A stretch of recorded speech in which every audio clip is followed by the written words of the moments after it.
I'm standing here today to make a contribution towards the Planning and Environment Amendment Bill 2021 that Mr. Hayes has brought before us. I thank Mr. Hayes for his work and interest in planning space. I understand the intent of the bill, however, I will not be supporting this bill today. Victoria is at the forefront when it comes to environmental policy. The Andrews government has done a lot to make sure that our environment remains protected. This Planning and Environment Amendment Bill 2021 introduces a new requirement to provide an environmental impact statement for all planning permits and planning scheme amendments. At present, Victoria already has processes for considering environmental values in planning matters. These processes are fit for purpose and robust. We have made point for cutting red tape so our state systems can work more efficiently. However, this bill adds unnecessary overlap and duplication. This is just adding to the regulatory burden. There is a framework already in place which this bill doesn't recognize. Victoria has a complementary system of legislation to protect environmental values, including the Wildlife Act 1975, Flora and Fauna Guarantee Act 1988, and Environment Protection Act 2017. There are other legislations in place as well. For example, the Environment Effects Act 1978, which provides a comprehensive assessment process for projects that have the potential for significant impacts on the environment.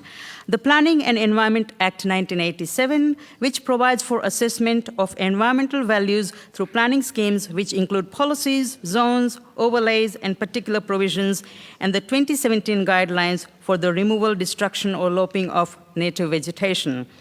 The Crown Land Reserves Act 1986, which sets out a process for reserving, actively purchasing, and managing land to protect environmental values. If a project has the potential to impact on nationally significant flora, fauna, and communities, it may also require approval under the Commonwealth's Environment Protection and Biodiversity Conservation Act 1999. This system provides comprehensive coverage. These already existing legislations underpin a wide range of obligations and regulatory activities. They also embed environmental values in the decision-making process. They provide a framework for regulating and monitoring behaviors and development, including offenses for damaging the environment. The approach outlined in this bill will place a huge regulatory burden. It proposes to impose an environmental impact statement on all planning permit and planning scheme amendments.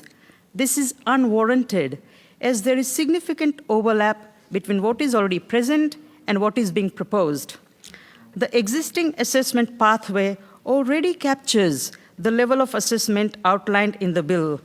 And on many planning matters, this level of assessment is not necessary. The imposition of an environmental impact statement for every permit application presents an unnecessary overlap and costly duplication of regulatory burden. Where do you think this extra cost will end up? It will be passed on to everyday residents. The proposals in this bill are uninformed. The issue is that this bill doesn't address the actions that matter. The Andrews Labour government has delivered more for environmental reform than any other government. We have banned cattle grazing in the Alpine and River Red Gum National Parks in 2015. We removed the power to grant 99-year leases over national and other parks under the National Parks Act 1975 in 2015. We delivered major reform of the Environment Protection Authority through the Environment Protection Act 2017 and the Environment Protection Amendment Act 2018. We banned fracking in Victoria, securing agricultural productivity and a strong, healthy environment into the future.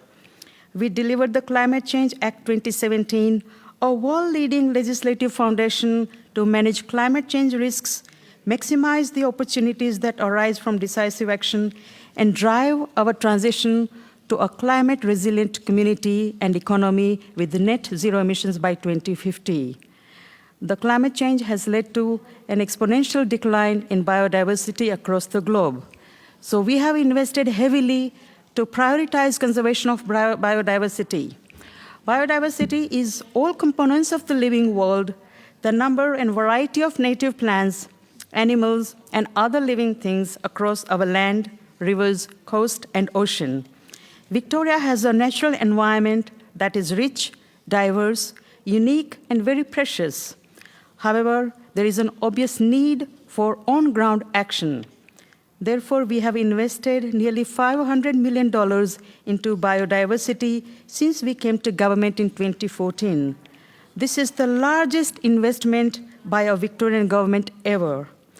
Our government has also provided more than $270 million in the past 2 state budgets to waterway and catchment health initiatives.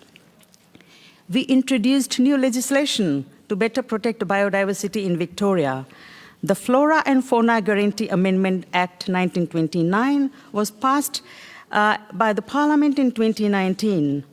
We also created a nation-leading 20-year strategy to improve, protect, and work together to support Victoria's biodiversity, protecting Victoria's environment, biodiversity 2037. A healthy natural environment is the most important thing to our existence. This long-term plan will stop the decline of Victoria's unique biodiversity and ensure that our natural environment remains healthy. We have also taken a strong stance on making sure that we do what we can to make sure that climate change is addressed appropriately. The Andrews Labor government has set ambitious interim emissions reduction targets, halving emissions by 2030 on a path to net zero emissions by 2050, but we must also adapt to prepare for the impacts of changing climate. Our solar grants are a massive hit, and the adoption by the public has been amazing. The Andrews Labor government has invested a record $515 million to transfer Victoria's Waste and Recycling Centre, including $380 million to deliver Recycling Victoria a new economy to move Victoria to a truly circular economy. Our new container deposit scheme is set to start in 2023. By 2023, we will also ban certain single-use plastics. The Andrews Labor government is providing more opportunities to enjoy the great outdoors. We are also making it easier for Victorians to get out and take advantage of our beaches, rivers, forests, and bushlands. Before the 2018 election, the Victorian government committed $105.6 million in a historic boost for camping by building new campgrounds, upgrading facilities and tracks, and making family holidays more affordable. Recently, we announced $500,000 for 500,000 new trees in Melbourne's west, creating cooler spaces for families in the western suburbs to enjoy for generations to come. I'm really proud of this particular announcement. We have also developed the Victorian Forestry Plan to ensure a long-term and sustainable future for Victoria's forestry industry and for the Victorian workers who rely on it. Victoria's Central West will have 65,106 hectares of new national parks, further protecting the area's unique environment and giving Victorians and tourists more opportunities to enjoy the great outdoors. The Andrews Labor government appointed an independent expert advisory panel to lead a review of the Wildlife Act 1975 to further protect and manage our state's unique wildlife. The Minister for Energy, Environment and Climate Change announced the most comprehensive review of the Wildlife Act since its introduction more than 45 years ago to ensure that it keeps pace with contemporary issues, changes in policy settings, and community expectations. It is important that Victoria's wildlife legislation is modern, fit for purpose, and includes all the necessary safeguards to punish and deter wildlife crime. The proposed bill is creating excessive overlapping and duplicate regulations, which disregards the existing framework to protect environmental values of Victoria. Our government has made record investments to address environmental changes in the right way. I do not support this bill.